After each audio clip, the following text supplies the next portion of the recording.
अभ्यासाकडे लक्ष देत नाही. आता मला एक सांगा, एखाद्याचा विषय जसा आता एखाद्याला मॅथ्स गणित खूप कठीण वाटतो ना, एखाद्याला वाटतो गणित खूप कठीण आहे, एखाद्याला वाटतं इंग्लिश खूप कठीण आहे, एखाद्याला वाटतं हिंदी खूप कठीण आहे, एखाद्याला वाटतं सायन्स खूप कठीण आहे. पण मुळात कठीण बिठीण काहीच नसते. सगळे विषय एकसारखे असतात, सगळे विषय सोपेच असतात. फरक काय पडतो? आपण लक्ष देत नाही.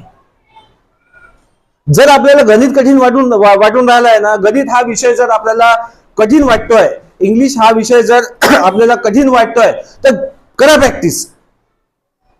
रोज घेऊन बसा तो विषय. जे गोष्ट आपल्याला समजत नाहीये तो विषय घेऊन बसा.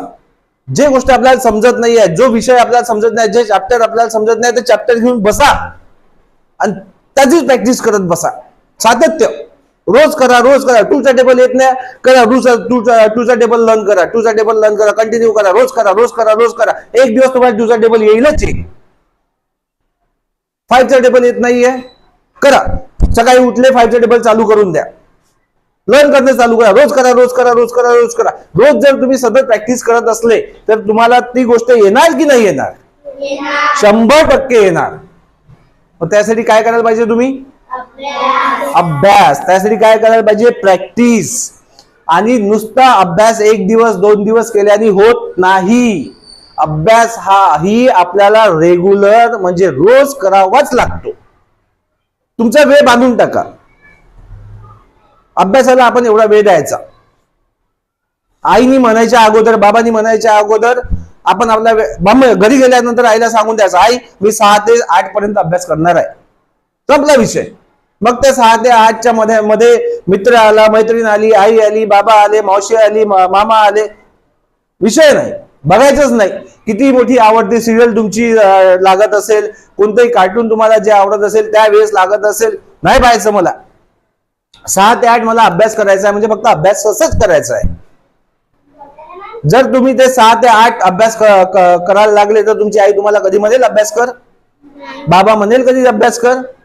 उलट त्यांनाच खूप चांगलं वाटेल की नाही, माझा मुलगा, माझी मुलगी स्वतः म्हणते आहे की मी 6 ते 8 2 तास अभ्यास करीन शाळेतून आल्यानंतर. मग हे 2 तास जर तुम्ही अभ्यास केले तर शाळेतून मिळणारा होमवर्क हा कम्प्लीट होईल नाही होणार? कम्प्लीट होईल ना. जर 2 तास तुम्ही हा अभ्यास केला तर तुमच्या शाळेतला होमवर्क कम्प्लीट होईलच होईल. आणि जे शाळेत तुम्हाला शिकवलं ते तुम्हाला येणारच म्हणजे येणारच. त्यासाठी तुम्हाला काय करावं लागेल? अभ्यास. ही वेळच ती आहे आपली की या वेळेस आपल्याला फक्त अभ्यास आणि अभ्यासच करायचा आहे. जे गोष्ट आपल्याला येत नाही त्या गोष्टीची सतत प्रॅक्टिस करा. ते गोष्ट आपल्याला जो विषय समजला नाही, जो चॅप्टर समजला नाही, जो लेसन समजला नाही, तो तुम्ही सतत तुमच्या टीचरना विचारा आणि त्याचीच प्रॅक्टिस करा. टेबल्स सर्वात मॅथ्स मध्ये सर्वात इम्पॉर्टंट काय वस्तू आहे? टेबल. आपल्याला माहिती आहे की मॅथ्स मध्ये सगळ्यात इम्पॉर्टंट म्हणजे टेबल आहे. अख्खं मॅथ्स त्या टेबलवरती डिपेंड आहे ना. तर मग आपलं काम काय बनायला पाहिजे? टेबल लर्न करायला पाहिजे. मग टेबल लर्न करायचे आहे, बसा मग टेबल लर्न करायला. रोज एक टेबल घ्यायचा, लर्न झाल्याशिवाय उडायचंच नाही. कसं लर्न नाही होणार? आपण आपल्या अभ्यासापासून, आपण आपल्या कामापासून जर दूर पळालो तर काम आपलं पूर्ण होईल का? होणारच नाही. ते काम पेंडिंग राहील, तसंच राहील. जर तुम्हाला आज मिळालेला होमवर्क तुम्ही जर घरी जाऊन केला नाही तर तो होमवर्क तसाच राहील. पुन्हा दुसऱ्या दिवशीचा होमवर्क पुन्हा तुमच्या डोक्यावरती येऊन बसेल. मग किती दिवसाचा होमवर्क झाला? 2 दिवसाचा. झालं ना, वाढलं तुमच्या डोक्यावरती बर्डन. कालचाही होमवर्क करायचा आहे, आजचाही होमवर्क करायचा आहे. मग डोक्यावरती ताण येतो. मग मम्मीच्या मागे लागतो आपण, मम्मी माझा होमवर्क करून देणार, थोडासा माझा होमवर्क करून देणार. मम्मी शाळेत येते का? आपण येतो. मग मम्मी शाळेत येत नाही, पप्पा शाळेत येत नाही, आपली मोठी बहीण शाळेत येत नाही, मोठा भाऊ शाळेत येत नाही. शाळेत आपण येतो, आपण शाळा शिकतो, आपल्याला शिकवलेलं असतं. तर मग होमवर्क ही कोणी करायला पाहिजे? मग मम्मीला पप्पाला का सांगतो आपण होमवर्क करायला?